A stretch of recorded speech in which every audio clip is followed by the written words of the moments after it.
We'd like to formally and officially welcome you to the April Luncheon for the Princeton Regional Chamber of Commerce.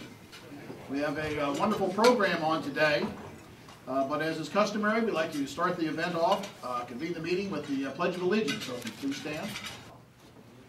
Thank you. Please be seated. As we like to do, we want to give special recognition to our Platinum sustaining sponsors. These are the organizations who provide the largest single support to our organization, and without them we couldn't do a number of the events that we do. So thank you very much for your attention, and I'll turn the program over to Peter Crowley. And now, for the key part of why everybody's here, Barbara, you want to come up and introduce our speaker? Barbara Fox.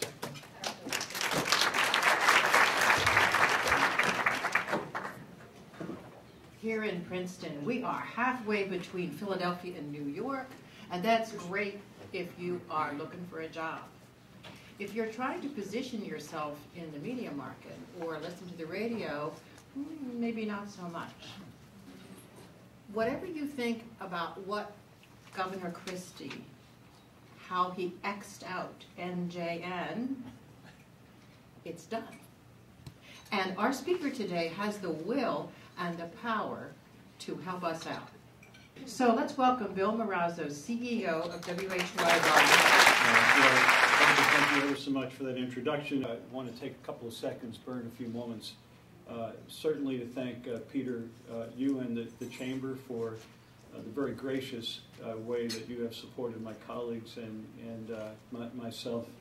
We are here to talk about public media, but you really can't talk about public media without talking about more generally the media landscape. And the way we like to think about it at WHYY is that if one thing stays the same for those of us in the media business, it's change.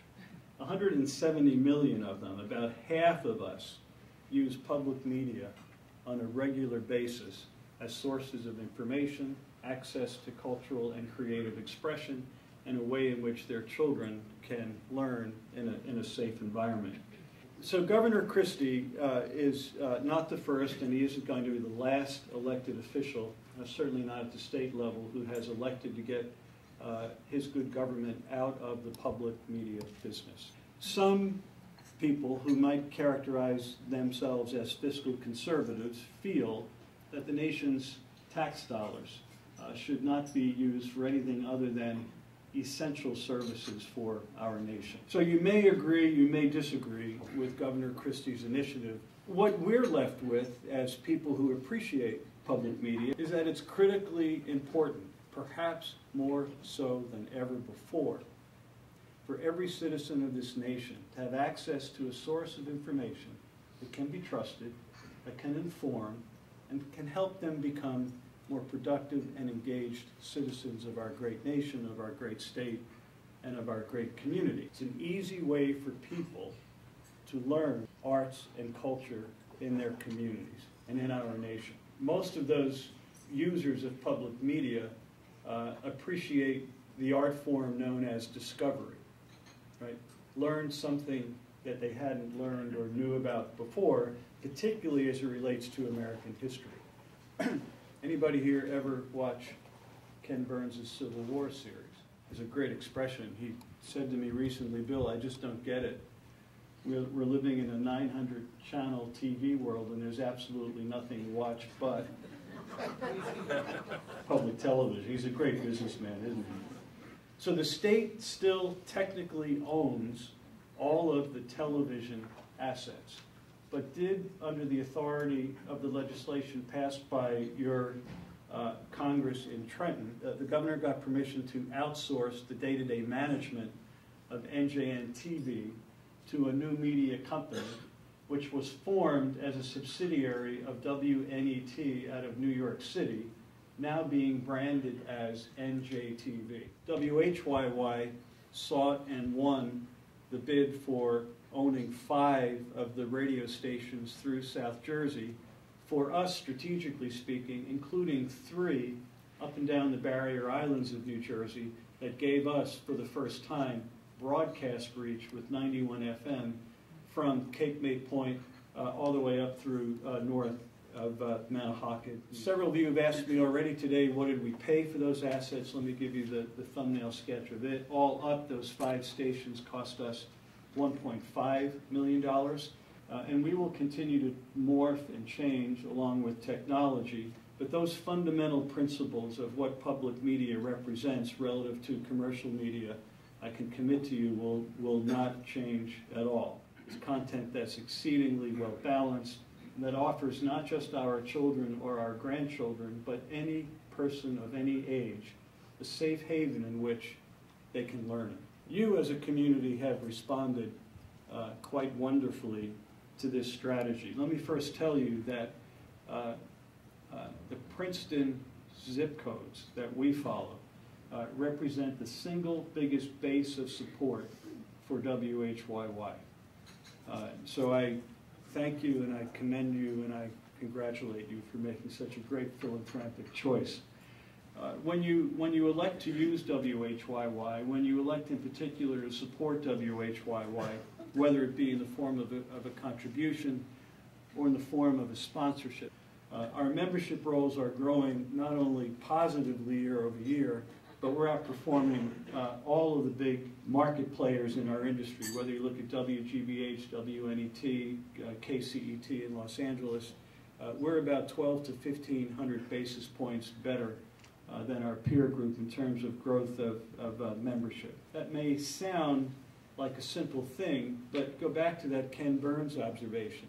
If each of us has something like 900 plus TV, radio, internet channel choices to work off of, to spend what few minutes we've got left in our personal lives, when you choose a service from WHYY and then elect to support it, we view that as a business matter, as an incredibly good sign that we've penetrated a very complicated marketplace with a service that resonates so well with you that you are inclined to support it. So it's at that point where I get to thank all of you who have an interest in public media, especially those of you who have elected to support this service, because it is, as we say, nothing without you. Thank you ever so much for your attention. And now, Melissa, can you come up and give our April Champion for Business Award? It's my privilege to introduce Basil Gilletto from A1 Limousine, this month's Princeton Regional Chamber of Commerce Champion for Business. Come accept your award.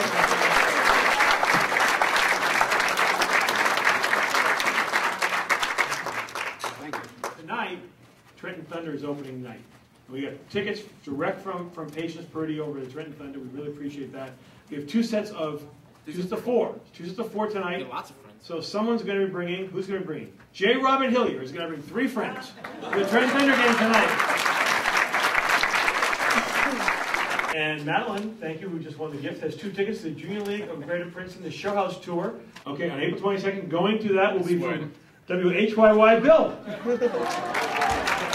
Thank you all, as I always do. This chamber is because of your support is where it is. Thank you very much. Have a great day. Drive carefully. See you all later. Hi, I'm Aileen Kornblatt from Eden Autism Services. We've been members of the Chambers for years, and it's a great resource for our organization. A really great relationship that we've found. And actually, at the end of this month, on April 24th, we're going to be hosting at our brand new autism school, which we recently opened, a Business After Business Chamber event. My name is Hy. I'm with the Courtyard in Princeton. This is the Chambers, but for me a great opportunity to meet new people, to get out there, get your name out there. So it's definitely been worth it. I met so many interesting people since I've been there, so it's definitely a positive event to go to. Hi, my name is Anita Hanft, and I'm Director of Development at the Stony Brook Millstone Watershed. This is the best resource for anybody who wants to spread the word about anything in this county. This is an amazing organization, and I'm thrilled to be here. My name is Maurice Galamidi, and I'm with Allegro Print and Imaging. Been a member since 7 or 8 years now. I find it very beneficial. I've made a lot of contacts. I think the easiest way to make this kind of organization work is to not center on yourself. If you see somebody that has a particular business issue, you may not be able to help them, but you can find them somebody else who can.